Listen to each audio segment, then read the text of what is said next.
Ito ang 106.3 Dance Radio. Dance Radio. Prepare yourself. Ang silid-aralan sa radyo, hatid namin ay makabagong paraan ng pagtuturo at kaalaman. Mapaumaga, tanghali o hapon man yan, ang istasyong magbibigay impormasyon kahit saan man. For something big. Alright, here we go. 106.3 Dance Radio. Doña Aurora National High School, Santa Rita, Aurora, Isabela. This 106.3 DWDR-FM.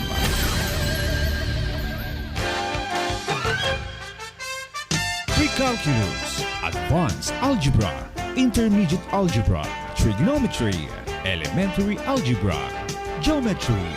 Mga araling dapat tuklasin. Mathematics Learning Area. Mathematics kahit saan, kahit kailan. Mathematics, maaasahan inyong tututukan dito sa 106.3 DWDR-FM. Basta Dance Radio, learning is amazing!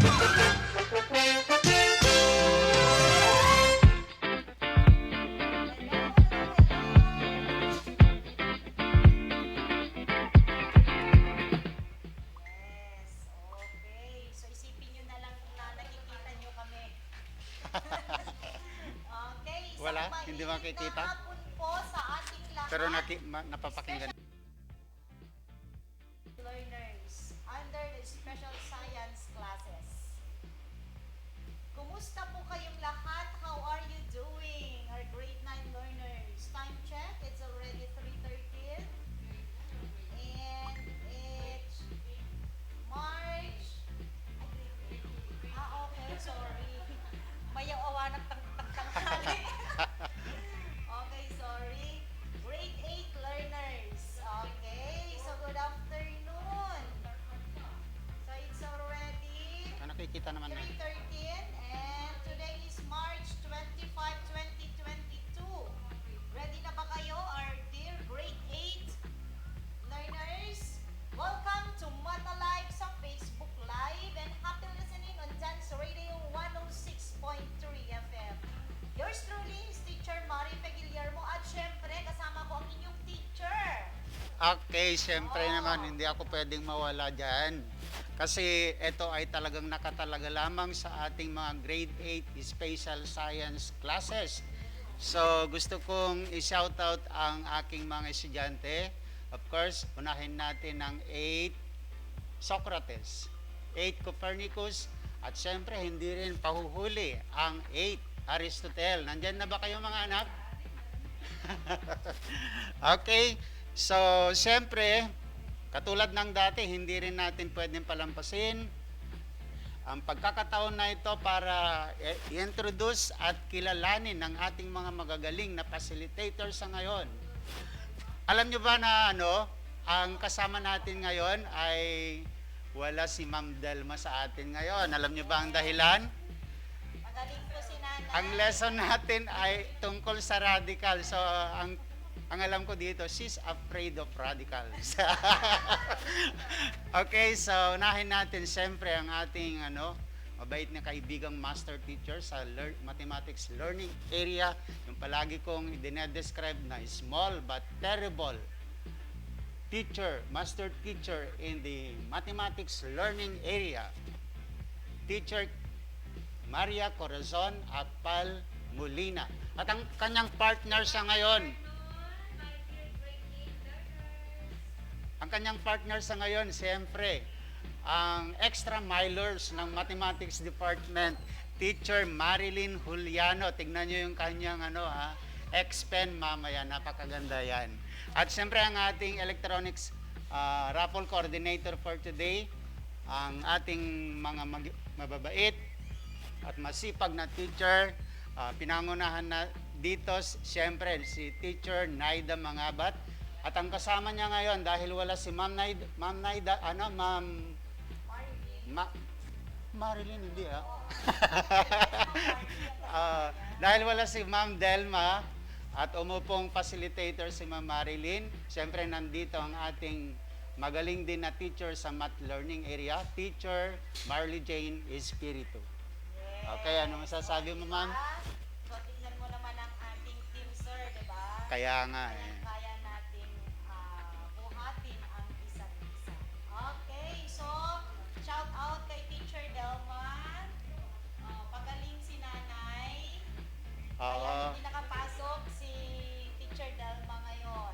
Oh, yun. Joke lang. Okay. Joke ko lang Joke kanina, lang ha? kami, sir. Sir Sunny. Okay. So, tama.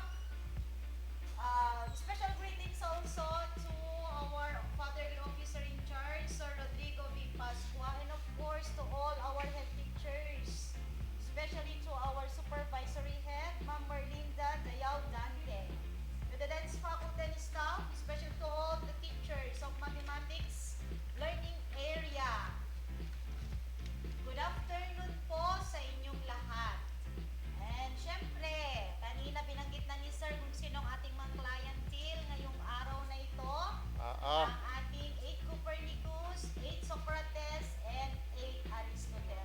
Yes.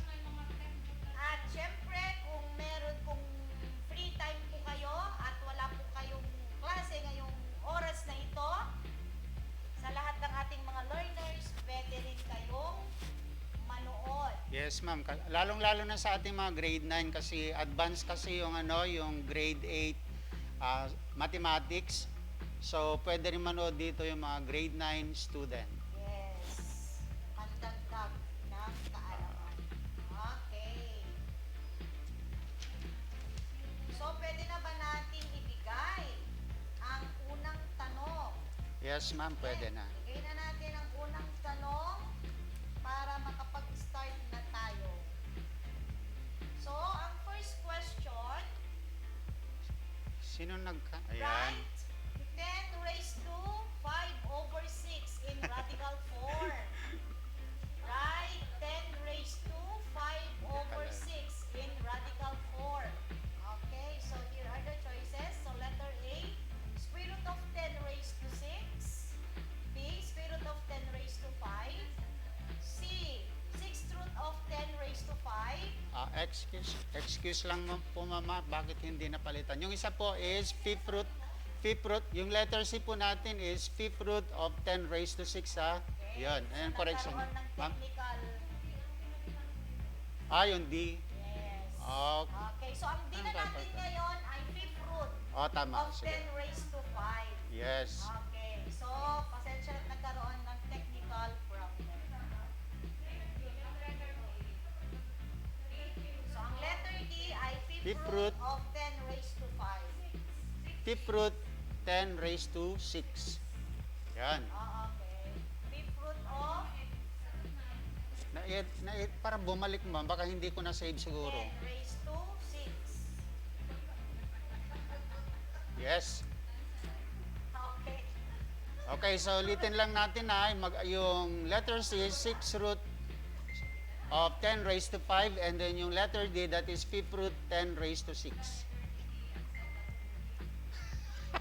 Okay, huwag kayong malilito mga anak, hindi dahil Yes.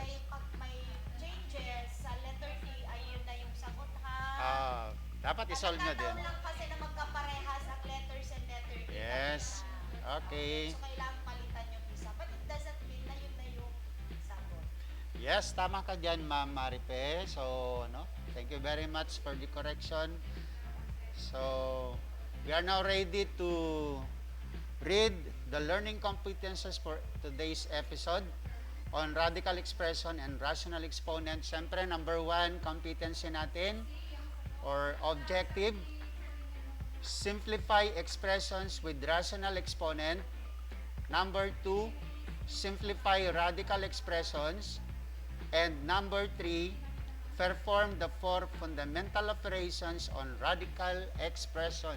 So yan po yung ating expected na mapapag-aralan ninyo sa loob na isa't kalahati or almost 2 hours tayo dito.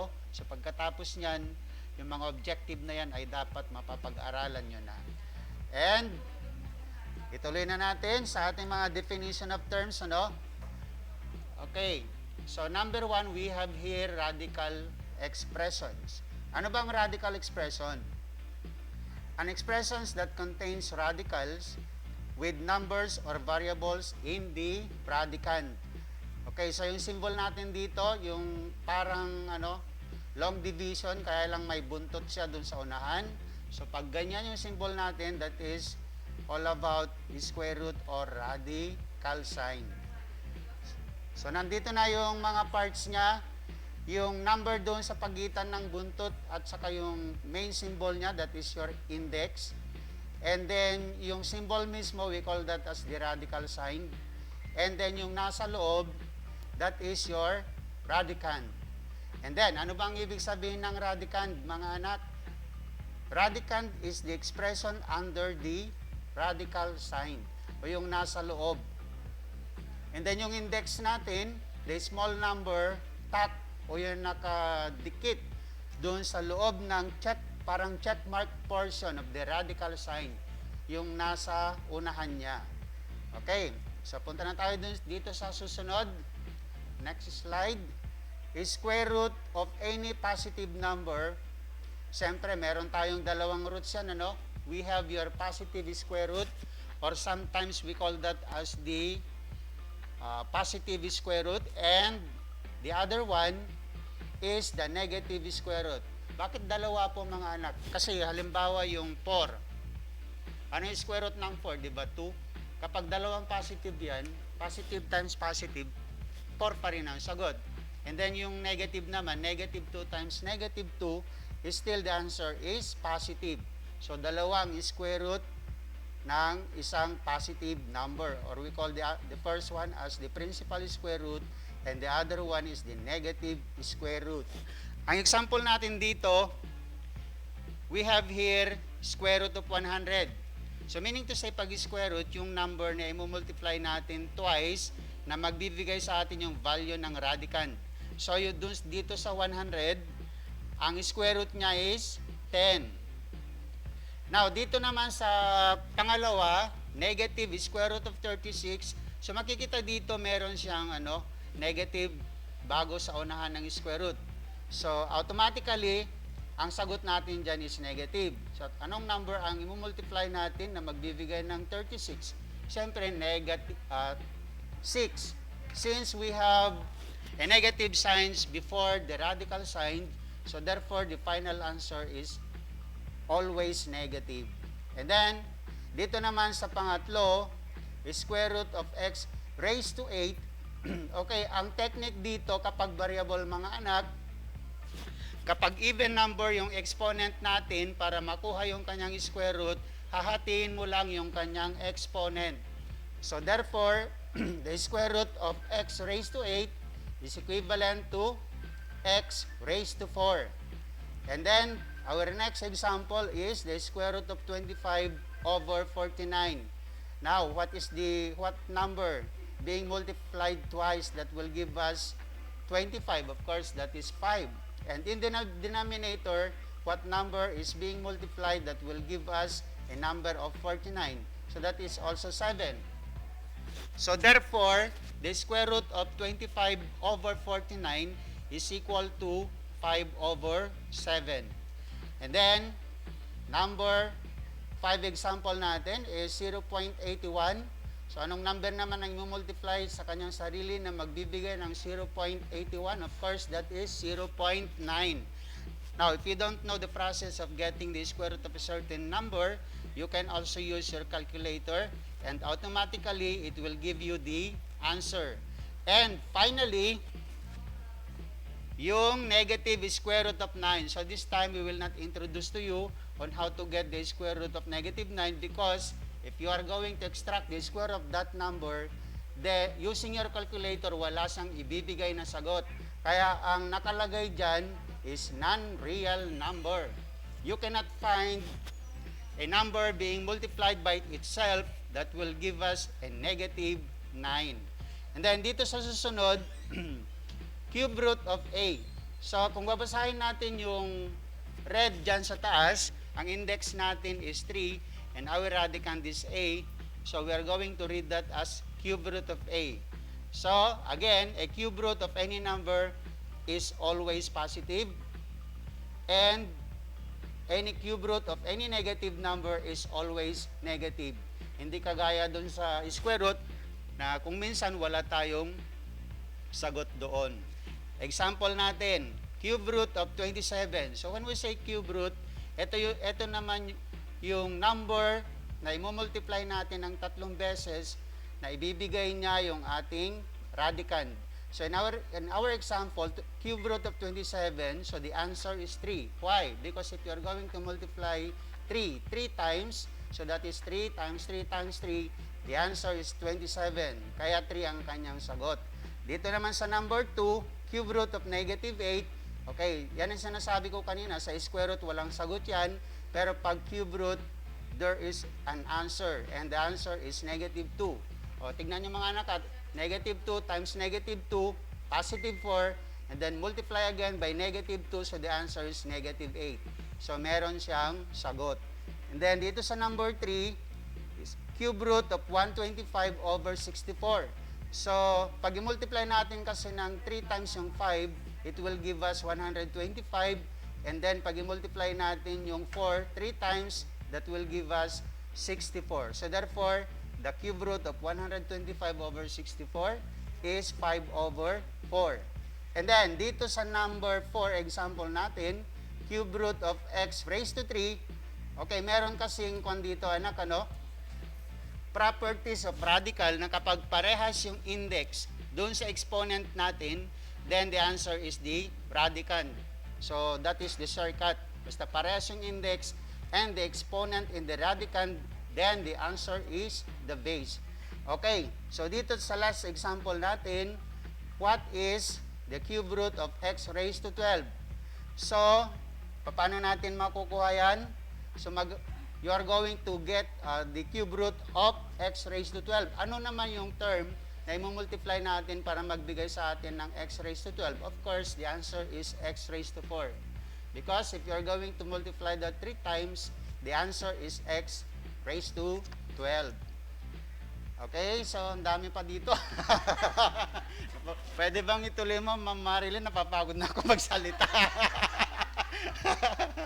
Okay, so pakinggan natin si Ma'am Marilyn kasi, sorry mga anak, napapagod pa ako.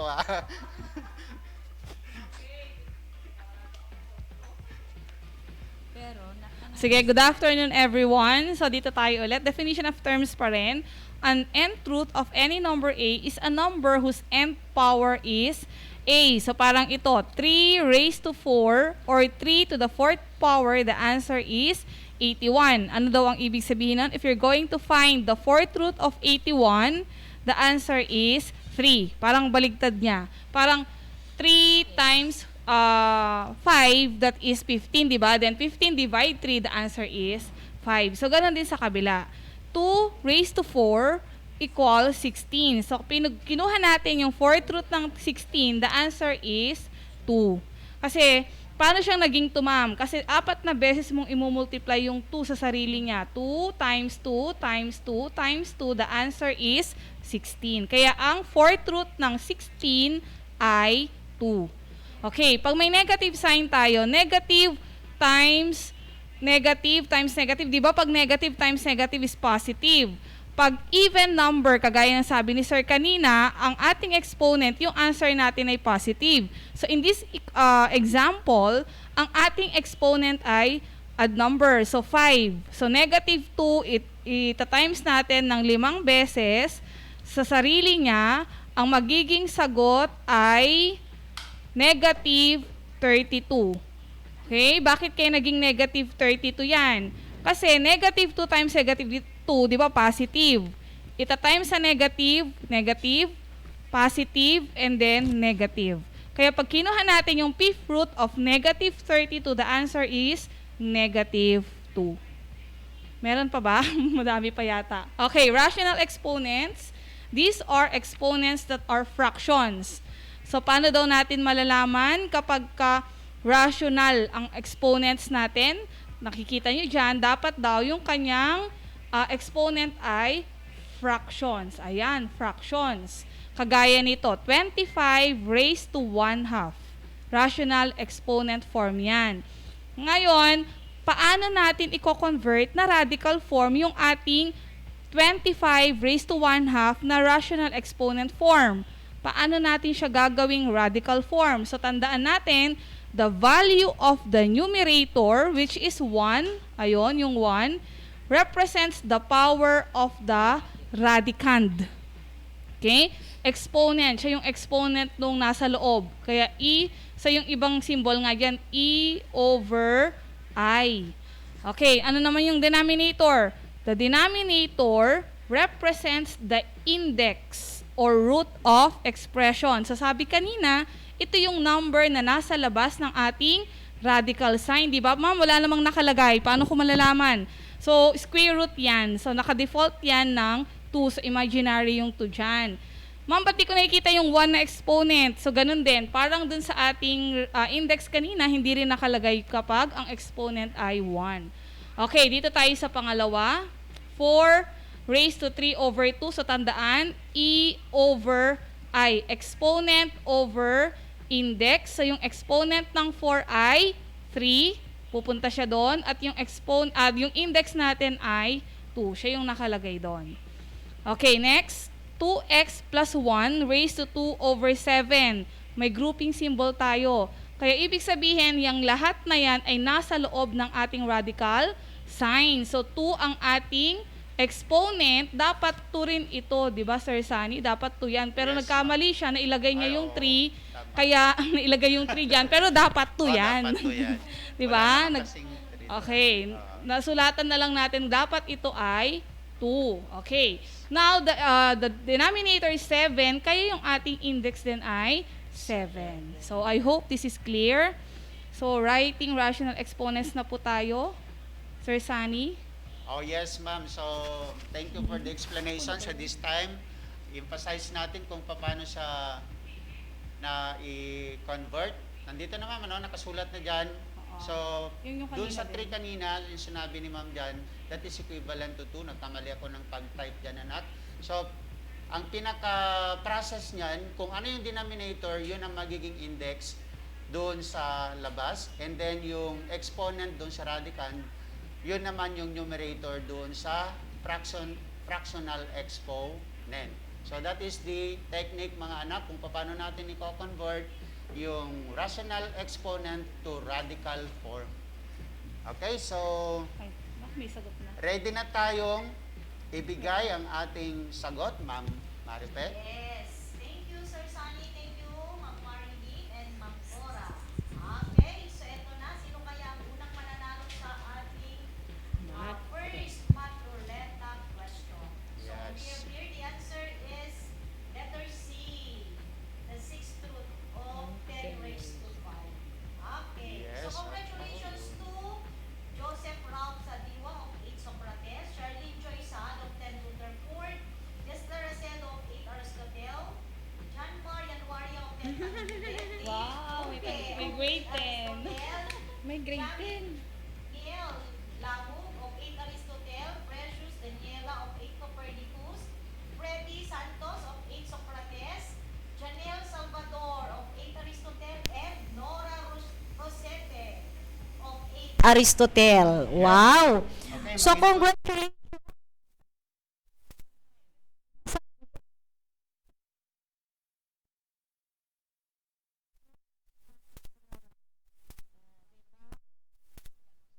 At congratulations, number 1 yung anak mo, si Raul. Ay, ay, ay.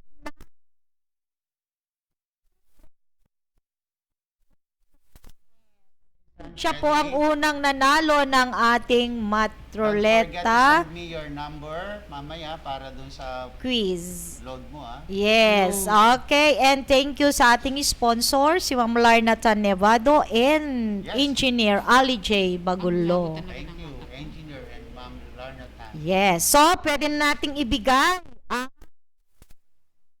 pangalawa tanong, Sir Sunny. Siyempre, kung gusto nyong manalo ng kagaya ni Freddy Santos kanina, mga anak, galing lang dyan sa tatlong section na yan, privilege na to. Okay, ito na yung ating tanong.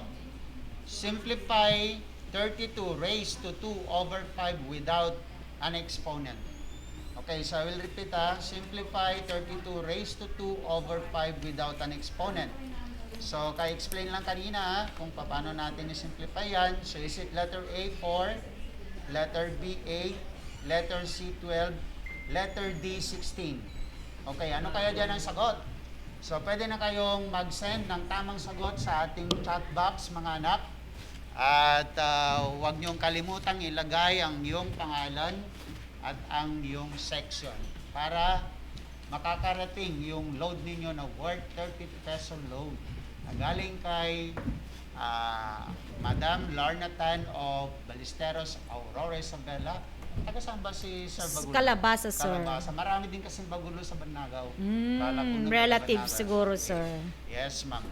Okay, so balik na tayo kay Ma'am Cora and Ma'am Marilyn for the discussion of simplifying rational exponent and again simplifying rational exponent, but we are going to show you the solution through Ma'am Marilyn Juliano.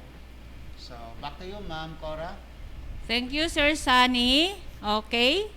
What can I read in the screen? Wow. Simplifying rational expressions.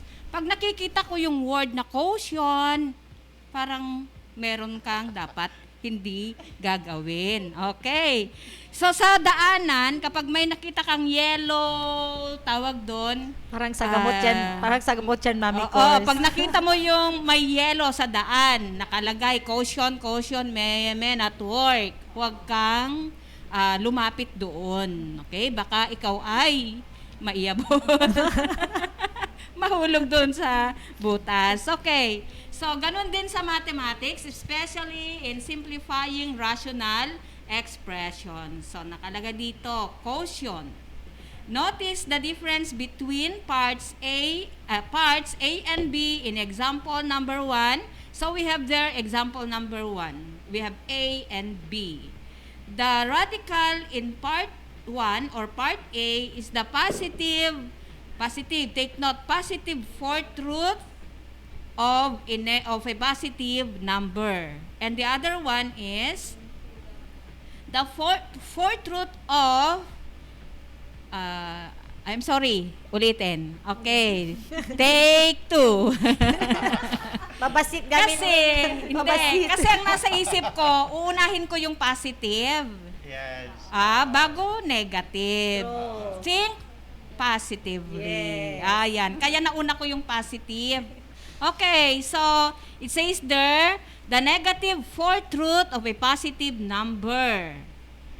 And then the other one is the positive fourth root of a negative number. Is also may kwan dito. I-explain ko na lang. So we have example number 1. Letter A or number 1 is negative. Take note yung mga signs. Negative 625 raised to di ko mabasa. 1/4. Sorry, maliliit kasi. Okay. So 1/4. Okay, it was discussed while ago. How do we convert that one into a radical sign? Yung fraction na exponent ng negative 625 ay 4. So that will become the index. And what will be the exponent of 625? It will be 1. Kasi ang numerator ng rational exponent ay 1. Now, nakikita nyo sa screen, yung negative 625, yung negative sign niya ay sa labas dapat. Pero nakikita nyo kasi yung negative sign ay nakadikit doon sa 4. Parang lumalabas na ang index ay negative 4. Okay? Hindi lang yan na-edit mga anak. So, yung negative na symbol doon ay dapat ay mas lower pa kaysa sa index. Okay? Nakatabi lang. So, we have the negative fourth root of 625. Bakit negative 5 ang sagot? We copied negative sign. So, may negative na siya. And then, what is the fourth root of 625? Okay, how did we get 5 there? You think of a number that which when multiplied by itself 4 times will become 625. bumabalik doon sa radicand. So that is 5 because 5 times 5 times 5 times 5 is 625. Okay? Ulit, bakit may negative? Dahil ito ay negative 625 raised to 1/4. Now, we go to, sinasabayan na ni Ma'am Marilyn yung solution, ha? Okay, we proceed with number 2. Number 2 is quantity. Okay, open and close parenthesis. The quantity, negative 625. So, yung kabuuan niya ay dapat nasa loob or it will now be your radicand. As it is, the exponent is 1/4, so 4 is the index and 1 is the exponent of negative 625. Now, you cannot find an answer, okay? The fourth root of negative 625 has no real root. In higher mathematics, this is what we call an imaginary root. Tama ba, Sir Sunny? Yes, ma'am. Yes. In higher mathematics, that will be an imaginary number. The fourth root of negative 625 is an imaginary number or it is it's not a real number. Meron palang ganun, sir. Merong hindi totoong numero. Yes, ma'am. Bakit po? Imaginary. How do you imagine the number? Oo nga. Okay, so you will learn that later when you will be in the senior high school. Okay? Let's continue. Okay. Simplifying rational exponents. This time, we are going to evaluate exponentials of the form a raised to 1 over n. That is still on rational exponents because the exponent of a is a fraction. How do we evaluate a radical with a rational exponent? Okay, so the first one is, take note, may negative uli ito. The quantity negative 243 raised to 1/3. Okay? So, how do we evaluate this? First, we are going to transform the exponential form or the rational expression into radical. So, it will become the cube root. Bakit cube root? Bakit 3 ang index? Kasi, ang denominator doon ay 1/3. Okay? 5 yan, ma'am. Hindi. Ay, ha? 1/5, ma'am. 1/5. Sir Sunny, sa susunod, lakihan mo, ha, sir? Kailan na siya, Mami Course? Lakihan mo, okay. Sorry, tapos i-read pa ang pagkasulat nito, talagang hindi ko mababasa. Okay. Again, that is 1/5. Sorry, ha? The index becomes 5. So, it will be the 5th root of negative 243. Negative yung radicand, but the index is 5. Ano kaya ang sagot? Bakit naging negative 3? You are going to think of a number, multiply this by itself 5 times, and it will become negative 243, and that is negative 3 because negative 3 times negative 3, feeling ko nakikita ako sa TV, negative 3. Multiply mo na yung negative 3 ng 5 beses, magkakaroon ka ng product na negative 243. Ayun, bumalik sa radicand. So, tunay ito. The fifth root of negative 243 is negative 3. Okay, let's move on to the next. That is the 4 over 25, the quantity 4 over 25, wala akong binanggit na negative, so positive ito. Raised to 1/2. Tama ba, Ma'am Marilyn? Okay? So that is the fourth root. The square root of 4 over 25. Ang radicand natin ay 4 over 25. Now, how come that the answer is 2 over 5? The square root of 4 is 2. And the square root of 25 is 5. Alright? So, it's very simple. I think this is our third time to have a live streaming on radicals. Tama ba ako? Yes, ma'am. Okay. So, Grade 9 noon. grade 9. Dalawang beses sa Second grade quarter. 9 and add-ons. Okay? So, may we now have the IP vote to be presented by Ma'am Marilyn. Yes, thank you po. Teacher Cora, hindi po tayo gagamit ng iFibo ngayon kasi wala si Teacher Delma. So, pen na lang po ang gagamitin natin. Okay, pen So, the first example is 25 raised to 3 over 2.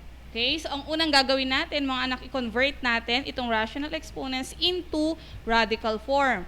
So tulad ng sabi ko kanina, yung index, yun yung denominator, at yung exponent ang ating numerator. So 25 raised to 3, and then kukuhanin natin yung square root niyan.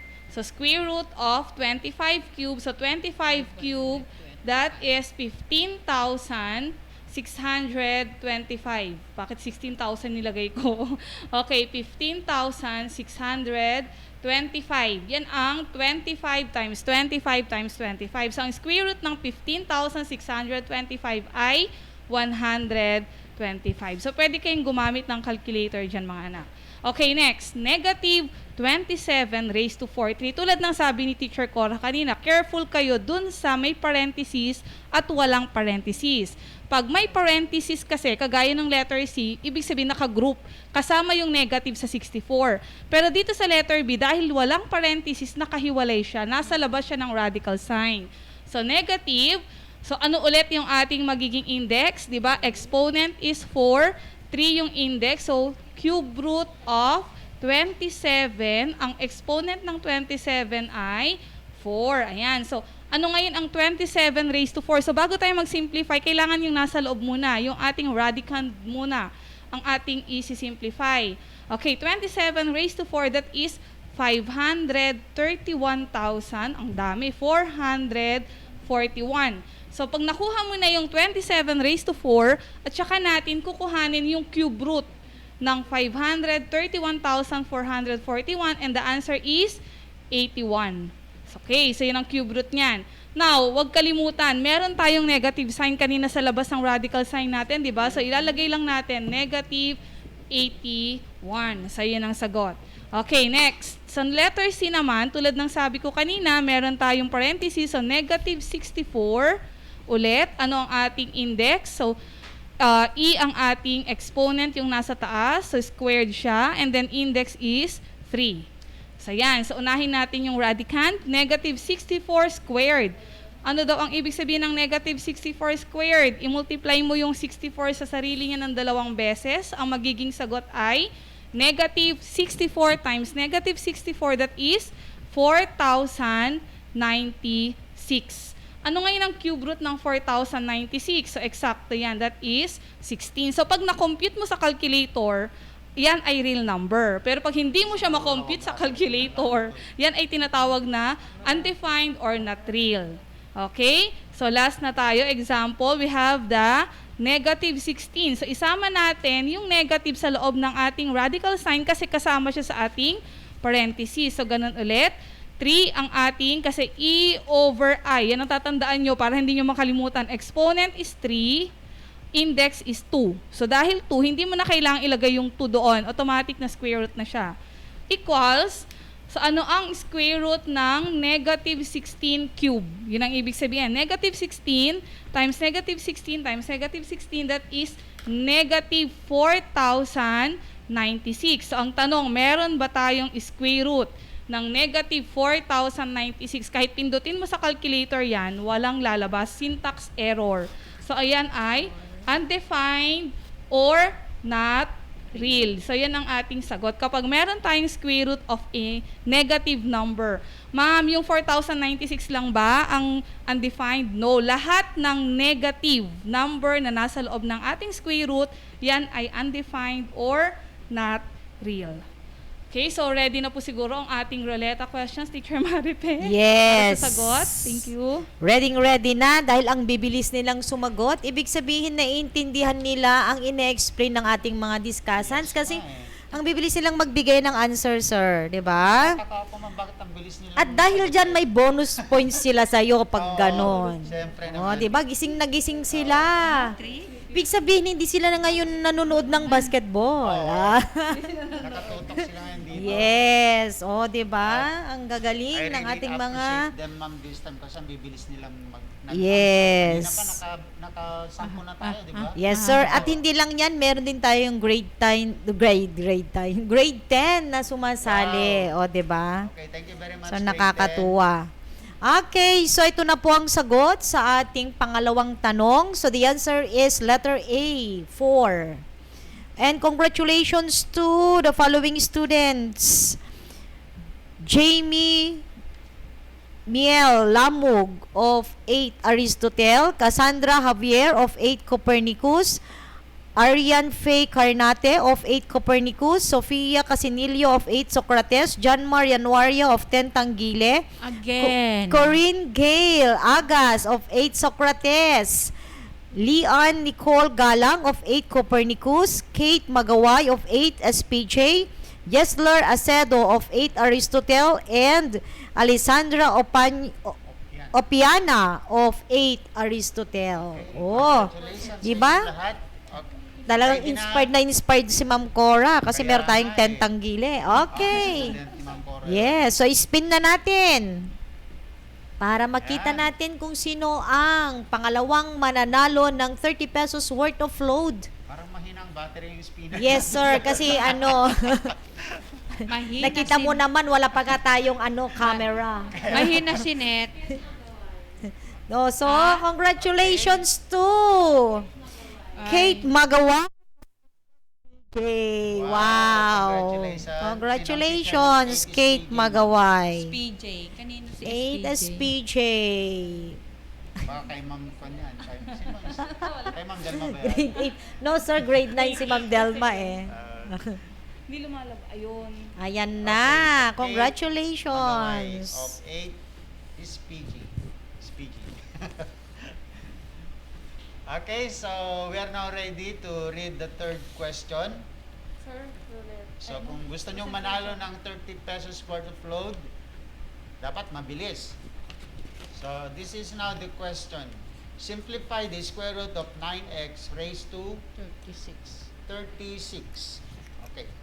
I will repeat simplify the square root of 9x raised to 36. Is it letter A, 3x raised to 6?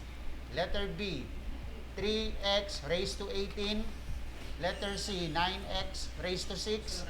Or letter D, 9x raised to 18? Okay, so ulitin natin simplify the square root of 9x raised to 36. Is it letter A, 3x raised to 6? Letter B, 3x raised to 18? Letter C, 9x raised to 6? Or letter D, 9x raised to 18?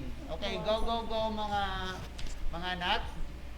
8 Copernicus, 8 Socrates, and 8 Aristotle. And, siyempre, para masagot nyo yan, ay balik tayo kay Ma'am Cora and Ma'am Marilyn for the simplification of radical expression to be followed by the visual solution of Ma'am Marilyn. Back to you, Ma'am Cora. Thank you, Sir Sunny. So we move on to the next. Let us simplify radical expression. So, before we simplify, let us remember the following. A radical expression is said to be in its simplest form when the following three conditions have been met. Okay, what are these three conditions? 1, no radicands have perfect square factors other than 1. Second, no radicands contain fractions.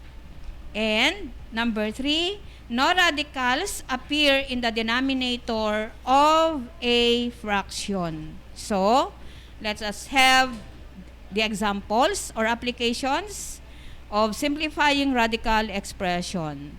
Number 1 is, no radicands have perfect square factors other than 1. Now, let us have square root of 50 as the first example. Take note, square root of 50. 50 is not a perfect square, but can we simplify it? Yes. So, take note, at 50 contains a perfect square as a factor, like 25. 25 Ano ang i-multiply natin sa 25 para magiging 50? It is 2. So, 50 is factored, or square root of 50 can be expressed as the square root of 25 times 2. Then, we extract the square root of 25, so nailabas na si 5. That is 5. And 2 will remain under the radical sign. It serves as the radicand, so the answer is square root of 50 is simplified as 5 square root of 2. Okay? Second, a radical expression is in simplest form when there is no radicands. When there is no radicand with no radicants have perfect square factors other than 1. So let's have example number 2. What is example number 2? We have square root of x raised to 11. What is the index? It is 2, hindi lang nakikita. And the radicand is x raised to 11. Anong gagawin natin? Alright, the exponent of x is 11, but we can factor. Let us think of factors of 11 so that, fa-factor ba natin? Tama. Okay. Yung sum. Okay, 11. Dapat doon sa factors ng x raised to 11 ay meron siyang exponent na pwedeng i-divide sa index. Kagaya halimbawa ng 10, so we have x raised to 10 multiplied by x raised to 1. Pero yung 1 hindi na natin isinusulat because 10 plus 1 is equal to 11. Bumabalik doon sa loob. And then, how do we get the square root of x raised to 10? That is x raised to 5 because 10 divided by 2 as the divide the exponent of x by 2 to get x raised to the 5th. And then we have square root of x. Square root of x will remain as a radicand. So what is the simplest form? It is x raised to 5th multiplied by square root of x. Okay, so we move on to the next. Right? We have another, no radicands contain fractions. So there should be no fractions under the radicands. Okay, so we have another example. Okay, the square root of 27 divided by x raised to 8. So, 27 over x raised to 8 is a fraction. So, fraction yung radicand natin. So, 27 square root of 27 over x raised to 8 can still be simplified like, how do you simplify it? The square root of 27 is factored as 9 times 3. Bakit? Yung 9 kasi doon ay perfect square. Divided by, what is the denominator? The denominator is square root of x raised to 8. Now, yung exponent ng 8 ay divisible by 2. So that 8 divided by 2 will become x raised to the 4th. Ayan. So, what is the final answer or the simplified answer? It is 3, saan galing si 3? Doon sa square root ng 9. And we multiply it by square root of 3 over x raised to the 4th. That is now the simplest form. Nakasimplify na yan. Okay. Next condition. There should be no radicals that appear in the denominator of a fraction. So this time, we are going to use rationalization of the denominator. So we have square root of 5 divided by square root of 3 will be, you rationalize what is the denominator, square root of 3. The denominator cannot be simplified.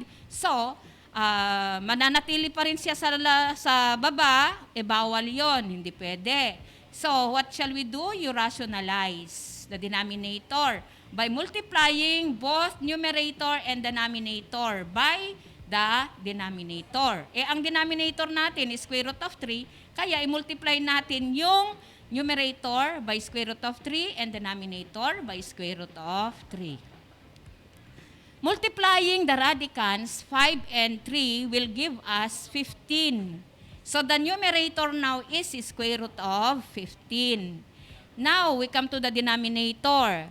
The square root of 3 multiplied by the square root of 3 is square root of 9. And of course, square root of 9 is 3. Okay? So, what is the simplified form? It is square root of 15 over 3. All right. Next, we have umangis. Okay. next. All right. A radical expression is in its simplest form when there is no radical that appear. Parang naulit. Okay, that appear in the denominator. Okay. We have example number 2. Ay, dalawang example pala ito. Sorry. Okay, so we have the square root of 7y to the 7 over the square root of 3x. Ayan, ang denominator niya, mga anak, ay radical, square root of 3x. Paano natin tatanggalin si square root of 3x sa denominator? Okay, simple. We have the square root of 7y to the 7 over the square root of 3x is equal to, okay, it will be simplified as, bakit y cube na yon? Okay, bakit y cube na yon? It is because y raised to 7 is factored as y raised to the 6 multiplied by y. So, y raised to the 6 times y is equal to y to the 7th. Ayun, right? So, pag sinimplify mo yung y raised to the 6, it becomes y raised to the 3rd. Okay, tama ba? Yes. And then multiplied by 7y. Maiiwan si 7y sa loob kasi wala siyang pang-simplify. In short, kapag kumbaga ko nito ay walang pangpiyansa, walang pera. Okay? Divided by square root of 3x. Now, we multiply the numerator and the denominator by square root of 3x. So, still, y cube is the outer term or outer factor. Then multiply 7 by 3, it becomes 21. And then multiply y and x, it becomes xy. So the numerator is now y cube square root of 21 xy. And now, the denominator is simplified as 3x. Why 3x?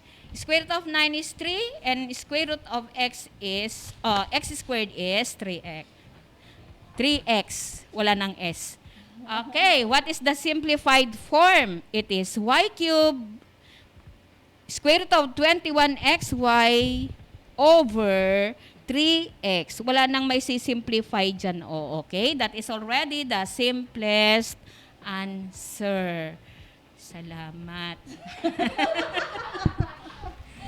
Diba? Napaka-komplikado. At ang gagawin ng ating mga discussants, diba? Gawin mo siyang, you need to simplify. We need to simplify. Okay. Alright. Okay, dahil dyan, Teacher Cora, dito na tayo sa another example. Dalawa lang dahil kailangan natin mag-simplify. So, let's have the square root of a raised to 5, b raised to 6, c. So, yun ang isi-simplify natin. First, di ba dapat daw, yung isang factor niya is perfect square factor. So, square root of a. So, dahil 2 yung ating index dyan. So, ang ating factor ay 4, di ba? Yung divisible ng 4. So, a raised to 4 times a. Sabi naman, dahil yung 6 ay divisible ng 2, so, ilagay lang natin yung 6 and then c. Now, if you're going to simplify na, yung a raised to 4. Okay? So, 4 divided by 2. So, ilang a squared meron dyan, di ba? Dalawa. Kaya naging 2 yung ating exponent. At once na in-extract natin siya, nasa labas na siya ng ating radical sign. And then yung b, di ba yung 6 divided by 2, that is 3. So, 3 b yan. Nasa labas na rin siya. Pero yung c, dahil 1 lang siya, ito yung ating index, so maiiwanan siya sa loob ng ating radical sign. So, yung natira ay a and c. So, ang final answer natin ay a squared, b cubed, and then square root of ac. So, ito na yun. So, napansin niyo yung ating radicand, wala ng perfect factors.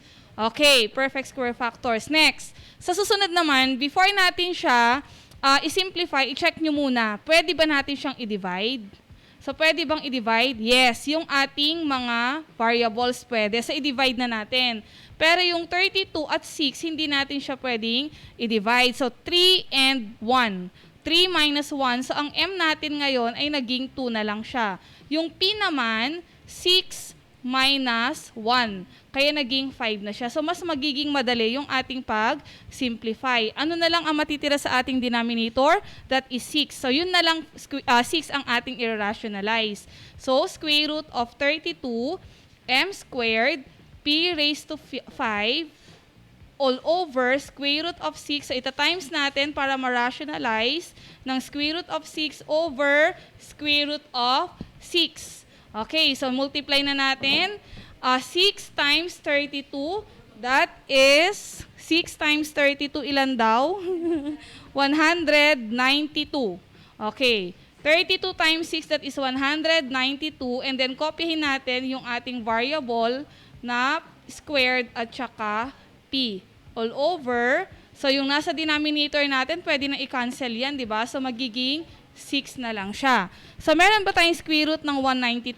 Wala. So, ano lang gagawin natin? Factor natin, magiging 64 times 3. And then, yung m, pwede na nating ilabas yan mamaya. So, ilagay lang muna natin. And then, yung p, ang factor niyan ay 4 and p. Kasi 4 plus 1 is 5. All over by 6. So, pag sinimplify natin yan, magiging 8 na yung ating 64. Square root of 64 is 8. And then, yung m, nasa labas na rin. Yung p, ganun din. 4 magiging 2. Kasi 4 divided by 2 is 2. And then, ano yung maiiwan sa loob? We have 3p na lang. Okay. So, all over by 6. Ito na ba yung final answer natin? Yes. Kaya lang kung napansin nyo, meron tayong 8 and 6 doon na pwede pa nating i-simplify. So, ang ating magiging final answer ay 4mp squared square root of 3p all over by 3. So, eto na yung ating final answer.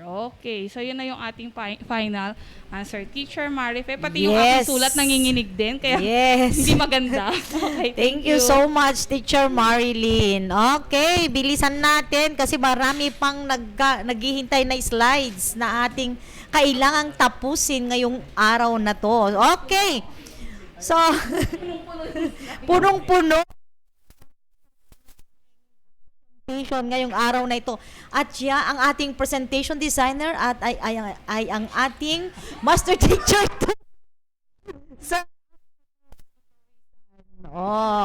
Pero alam mo, Mami Course and Teacher Marlene, Teacher Naida and Teacher Marley, sabi niya sa akin na binubulong niya, di bale babawi ako next week.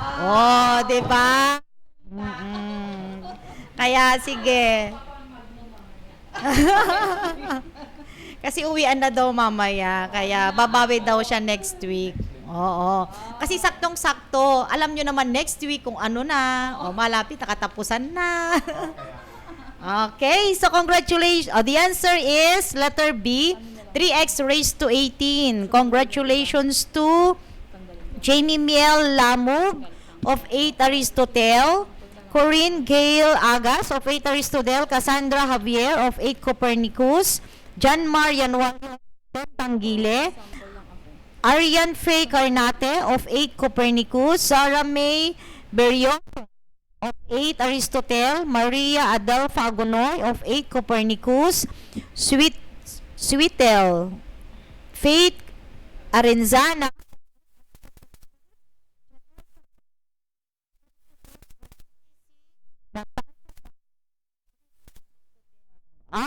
spin na natin. Ikot ng ruleta ng kapalaran. niya, naglagay daw lang ng Okay, sino kaya ang mapalad na mananalo ng 30 pesos worth of load? Yes, congratulations to Wow, nanalo ka ng 30 pesos worth of load. Yes. So, dahil tapos na yung raffle natin, mag-proceed na tayo agad sa math ruleta question number 4. Yes. 4, 11. Marilyn? So, for Sir, question number 4. Sir Mark. Okay, so ito yung question number 4 natin. Find the sum of negative 3 is square root of 6m and positive 2 is square root of 6m in simplest form. Is it letter A, square root of 12m, letter B, negative is square root of 12m, letter C, 6 is square root of 6m, or negative, or letter D, negative is square root of 6m. Okay? So, pwede na natin sagutan yan mga anak. At katulad ng dati, huwag natin kalimutang ilagay ang tamang sagot, yung pangalan ninyo, at siyempre yung section natin. And back to you, Ma'am Cora and Ma'am Marilyn. Okay. So, time check. It's now 4:12. Yes. Okay.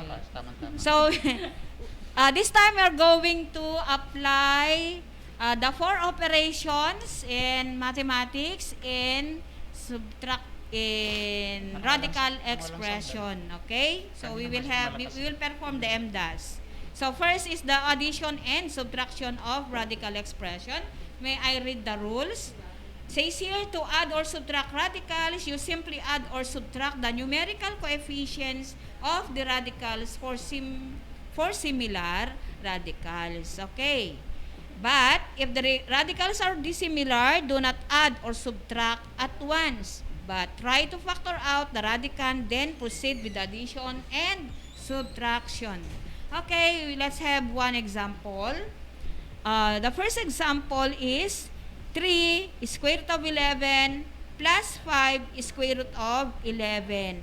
Mga anak, pareho ang index at pareho ang radicand, so we can add 3 and 5. We just add 3 and 5. 3 and 5 will be added, so it will become 8. 3 plus 5 is 8.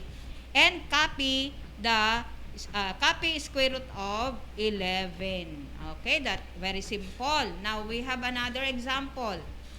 3 is square root of 3x plus 4 is square root of 3x. Again, the radicals have the same indices and they have the same radicands. Okay, so we call this similar radicals. We add 3 and 4. Just simply add 3 and 4, so that is 7. And copy square root of 3x. That is very simple. Alright, so that is addition and subtraction. Alright, now we proceed with nawala ako. So, sabi ni Sir ay skip ko ang dalawang slide. Tapos magpapaliwanag si Ma'am Marilyn. Okay. Dito At na pagkatapos ay matroleta ulit. Okay. O, sige. Yes. Sige, Teacher Cora, ganito po, doon na tayo sa simplify the following radicals. So, we have the example, 4 6th root of 3 minus 4th root of 32 minus 3 6th root of 192 minus 2 6th root of 192. So, sabi nga ni Teacher Cora kanina, ang pwede lang nating pagsamahin, i-combine or i-add ay ang pareho ang ating radicals. So, like radicals. Ano yung titignan nyo? Yung nasa loob, dapat the same yung number at yung index niya o yung number na maliit, dapat pareho din. So, dito sa case na to, ang magkapareho lang o ang like radicals lang natin ay yung 6th root of 192. Kasi kahit isimplify natin yan, hindi pa rin sila pareho. Okay? So dahil itong dalawa lang na ito ang pareho, silang dalawa lang ang pwede nating i-combine or pagsasamahin. Anong gagawin natin dun sa hindi pwede i-combine? Kokopyahin lang natin sila. So this time, let's copy 4, 6th root of 3 minus 4th root of 32. So hindi natin sila pwede i-combine, kaya kokopyahin lang. And then this time, negative 3 minus 2. Ito na yung ating signed numbers, diba? Subtraction of integers. So negative 3 minus 2. Paano natin i-combine yan? So dahil parehong negative, dapat ang sign niya rin is negative at hindi magkapareho yung sign kay ate isilang i-add, hindi i-minus. So 3 plus 2 is 5. So negative 5. And then anong gagawin natin dun sa kanilang common na radicals? Kokopyahin lang 6th root of 192. So ito na ba yung ating sagot? Yes. So yan na yung sagot. Kasi wala na tayong pwedeng i-combine or pagsamahin sa kanila kasi magkakaiba yung kanilang index at saka radicand. Okay po? Tapos na ang ating addition and subtraction of radicals. So ready na po ba ang ating Roleta question? So far wala pa, so tuloy muna natin. Okay, sige, tuloy Yes. natin. Dito pa rin sa example na to o magmumultiplication na po tayo? Okay, tapusin ko lang itong example daw na to, Teacher Cora. So, 2n squared, square root of 2m cubed minus 2m, square root of 50m raised to 4n, minus 3 square root of 18n raised to 4m cubed. Medyo complicated yung ating given. So, ang gagawin nyo muna ay kailangan nyo muna siyang isimplify bago natin siya i-add. So, pag sinimplify natin to, so meron tayong 2n squared, so ilabas na natin yung isang m. Diba? Kasi cube naman siya. So, nasa labas na yung m, square root of 2, so may maiiwan na isang m, minus, this time naman, i-factor natin yung 50, diba? Magiging 25 times 2, and then m raised to 4n, minus 3, so yung 18 naman, ang factor niya is 9 times 2, n raised to 4m cube. Okay, simplify natin. So this time, okay na to. 2n squared. Teka, nabuburay natin. Okay, 2n squared m and then square root of 2m minus, so yung 2m natin, kokopyahin, yung square root ng 25, that is 5. So ita-times natin ito ng 5.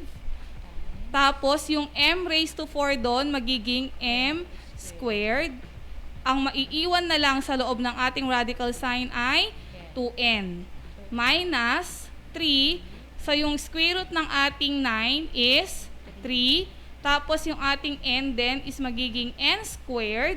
Yung m natin na isa, pwede na rin nating isama. Ang maiiwan na lang sa loob ng radical sign ay 2m. Ayan. So, ito na lang ang kung napansin nyo, ito ang pareho, di ba? 2m. So, simplify pa natin. 2n squared m square root of 2m minus, so ito, 2 times 5, 10. M times m squared, di ba? M cube. And then, yung nasa loob niya ay 2n. Minus 3 times 3, that is 9. So, n squared m square root of 2m. So, napansin ninyo, ito yung ating like terms. Ayan. 2n squared m square root of 2m. So, pareho din, negative 9n squared m square root of 2m. So, sila yung combine natin sa magiging negative 7. Bakit negative 7? 2 minus 9. So, copy n squared m square root of 2m minus 10 m cube square root of 2n. Yan na ba ang ating final answer, Teacher Cora? Pwede rin natin siyang i-times ng negative 1. Okay, pwede na rin naman na yan ang ating sagot. Okay, meron na po ba tayong Roleta? Yes! Thank you. Okay, ready na ang ating sagot sa ating math Roleta question number 4. The answer is letter D, negative square root of 6m. Okay, congratulations to Jamie Miel Lamug of 8 Aristotle. Sweetel Faith Arenzana of Copernicus. Lian Nicole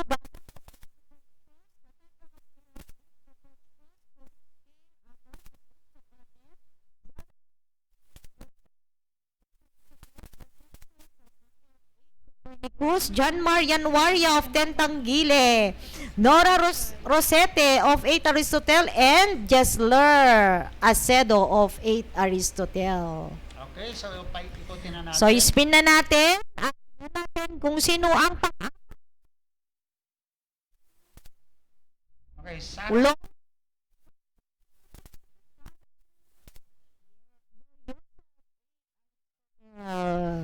Okay. Congratulations. So thank you very much, Ma'am Teacher Maripe. So we can now proceed to Math Roleta question number 5. Okay, ito na yung tanong natin.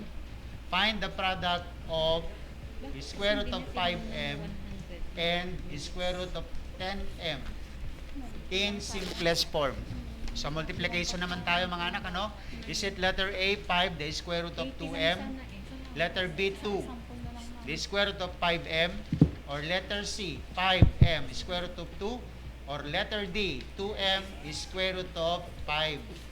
Okay, so pwede na nating send ang tamang sagot. At syempre, yung pangalan at section ninyo mga anak. Okay, go, go, go. Back to you, Ma'am Cora and Ma'am Marilyn. Okay. Nasa expressway ngayon si Teacher Cora. Hindi. Kahit kaya, so Kasi magsasummarize. Alalaman natin namaya kung ilan ang speed limit ni Mami Cora. Parang ako ang makakanta ng national anthem mamaya eh. Konti lang yan. Okay, so we move on to the multiplication and division of radical expressions. Let us read the rule. The rule is, first rule, to multiply two single-term radical expressions, multiply the coefficients and multiply the radicands. If possible, simplify the result. Apply the distributive property when multiplying radical expressions with multiple terms, if needed. Then simplify and combine all the radicals. Second rule, to divide two radicals, you can first rewrite the problem as one radical. The two numbers inside the square root or radical sign can be combined as a fraction inside just one square root. Once you do this, you can simplify the fraction inside and then take the square root. Okay, so we have one example. May we have one example? May I choose one? May I choose number 3? Okay, I will choose number 3. What is number 3? Yes, That is square root of 6 times square root of 3. So, this is for multiplication. You multiply the radicand. So, what is the product of 6 and 3? That is 18. And then, after multiplying the radicands, you are going to simplify. Mag-isip ng isang perfect square na factor sa 18, and that is, 18 is 9 times 2. And what is the square root of 9? Of course, it is 3. Then copy square root of 2. That is the simplest answer. Now, we move on to the next for the division of radicals. May we have, is this really, ay product pa rin yan, oh. Okay. Nagbigay kasi si Sir Sunny na napakaraming example para daw sa inyo mga learners. Okay, let's move on. If square root of A and square root of B are real numbers, then square root of A over B is the same as square root of A divided by square root of B. Okay, may I take the first example? Square root of 18 divided by square root of 2 is the same as square root of 18 over 2. So, iisa na lang yung radical sign na gagamitin. And let us now, dun pa lang sa loob, magsisimplify na tayo. Okay, can we divide 18 by 2 exactly? Yes. So, square root of 18 over 2 is the same as square root of 9. And, of course, square root of 9 is 3. Okay. Ma'am Marilyn? Yes, Teacher Cora, ang bilis. Mas mabilis yata. Okay, so dun lang tayo sa product muna. So lalagyan natin siya ng solution habang hinihintay natin. Okay, let's take the second example. So square root of x plus square root of 5 times square root of x minus square root of 3. So kung napansin nyo, meron tayong binomials. Diba? So multiplication of binomials. Parang ganon. So gagamitan natin siya ng FOIL. First muna, square root of x times square root of x. Ang gagawin natin dyan, pag nagmumultiply tayo, i-add natin yung exponent. So magiging square root of x squared. And then, outer square root of x times negative 3. So negative square root of 3x. And then yung gitna, square root of 5 times square root of x. So positive tayo, square root of 5x. And then yung last terms, square root of 5 times square root of negative square root of 3. So we have negative square root of 15. And then, ang last step natin is to simplify. So this time, ito lang ang pwede nating i-simplify. So matatanggal yung square root and square, so x na lang siya. Dahil magkaiba yung ating radicand, hindi natin pwede i-combine yan. So kokopyahin lang, negative 3x plus square root of 5x minus square root of 15. So yan, ito na yung ating final answer. So wala na tayong pwedeng i-simplify dyan. Okay, next, sa division naman, halimbawa 4 over 3 minus square root of 2. So this time, maggagamit tayo ng conjugate para makancel natin yung denominator. So ito na siya, 4 over, so pag sinabing conjugate yan, square root of 3 minus square root of 2. So pag sinabi natin conjugate, the same, yung first and second element, papalitan mo lang yung kanyang symbol. So 4 pa rin, so, kung ano yung denominator mo, yun din ang iyong magiging numerator. So, 3, we have square root of 3, magiging plus, square root of 2, so ganun din yung sa taas, square root of 3 plus square root of 2. Ang tawag dyan ay conjugate. So, eto na, simplify na natin, distributive property, 4 times square root of 3, that is 4 square root of 3 plus 4 square root of 2. All over, yung nasa baba natin, meron tayong tinatawag na sum and difference of two squares, di ba? So, pag minultiply natin yan, square root of 3 magiging square root of 9, minus na lang siya, and then square root of 4. So, pag sinimplify pa natin, 4 square root of 3 plus 4 square root of 2, magiging 3 minus 2. So, wala na tayong denominators. Ang final answer natin, 4 square root of 3 plus 4 square root of 2. Yan. Sige, back to you, Teacher Marife. Yes, thank you so much, Teacher Marilyn and Teacher Cora.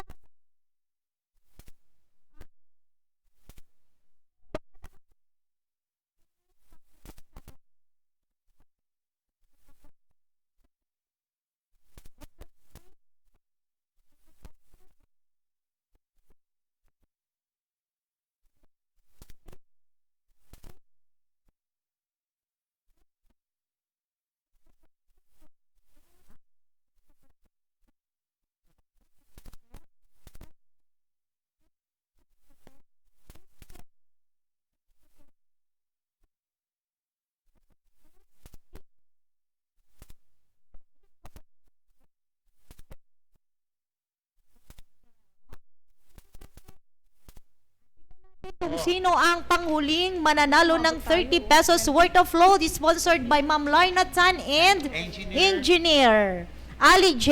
Bagulo. Okay. Okay, So, paikutin natin, sir. Roleta Okay, natin. ayan na. Yan, umiikot na. So, So, ang nanalo, siyempre yung winner. and congratulations Jamie to Miel Lamong. Jamie Miel Lamong. Aristotle. Congratulations. Yes, sa wakas. Number 1 siya mula umpisa kanina. Oh, sa wakas nanalo din very siya. Oh, active si congratulations, Jamie Miel. Parang mako-convince na kung Yes. like Yes naman, sir. And now we proceed to the summary and Yes. application of real life. Okay, so dito na tayo sa ating summary by Yes. Ma'am Cora. Okay, thank you, Sir Sunny. Konti na lang, Ma'am. Nangihina na si Mami Cor. Natutuwa ako. I'm very happy for you, sir. Okay. So, we have the summary this time. Let us summarize what we have discussed today. First is the simplification of radicals. There should be no radicals. No radicals have perfect square factors other than 1. No radicals contain fractions. And the third is no radicals appear in the denominator of a fraction. Second, we have the how do we add and subtract radicals. To add or subtract radicals, simply add or subtract the numerical coefficients of the radicals for similar radicals only. But if the radicals are dissimilar, do not add or subtract at once. Try to factor out the radicand to proceed and then proceed with the addition and subtraction. And of course, the third one is the division and multiplication and division of radicals. To multiply two single-term radical expressions, multiply the coefficients and multiply the radicands. If possible, simplify the result. Apply the distributive property when multiplying radical expressions with multiple terms. Then simplify and combine all the radicals, all like radicals. And of course, to divide two radicals, you can first rewrite the problem as one radical, then the two numbers inside the square roots or radical sign can be combined as a fraction inside just one square root. So, iisa na lang. Once you do this, you can simplify the fraction inside and then take the square root. Thank you. Okay, thank you po. Application na tayo. Solve the given problem. If the volume of a cube with side length S is given by the following equation, V equals S cube, what is the side length of a Rubik's Cube that has volume 24 cubic units? So, yung volume natin is 24. Ang hinahanap natin ay yung S, so S cube. So, para ma-solve natin yung S, we have to extract the cube. So, para makuha yan, cube root. Okay? Extract natin yung cube root. Therefore, S is equal to, so cancel na yung cube root tsaka yung cube, equals cube root of 24. So, para maging masolve natin, approximately the side is 2.88 units. So, hindi kasi eksakto. So, 2.88 units. Okay, ulitin natin, 2.88 units. Uwing-uwi na yung aking ballpen kaya hindi na sumusulat. Ayan. So, that is the side of the Rubik's Cube. Back to you, host. Okay, so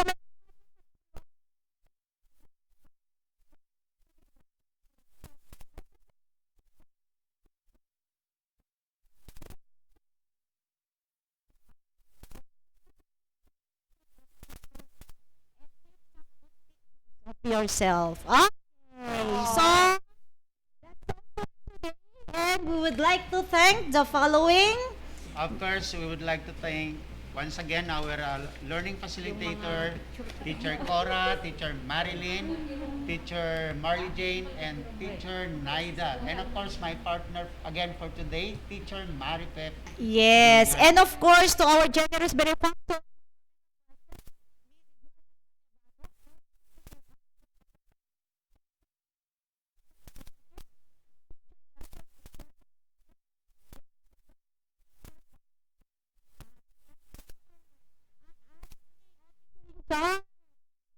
Rodrigo B. Pascua. And of course to our loving supervisory head. Teacher Merlinda D. Dan. And of course yours truly is Teacher Marife Guillermo. And of course, your teacher in intermediate algebra, Teacher Sunny, saying Thank you for staying and joining us today. See you again next time on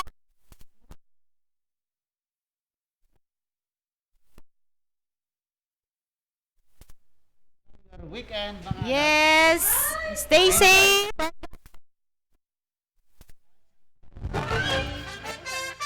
Pre-calculus, advanced algebra, intermediate algebra, trigonometry, elementary algebra, geometry, mga araling dapat tuklasin, mathematics learning area, mathematics kahit saan, kahit kailan, mathematics, maaasahan inyong tututukan dito sa 106.3 DWDR-FM. Basta Dance Radio, learning is amazing!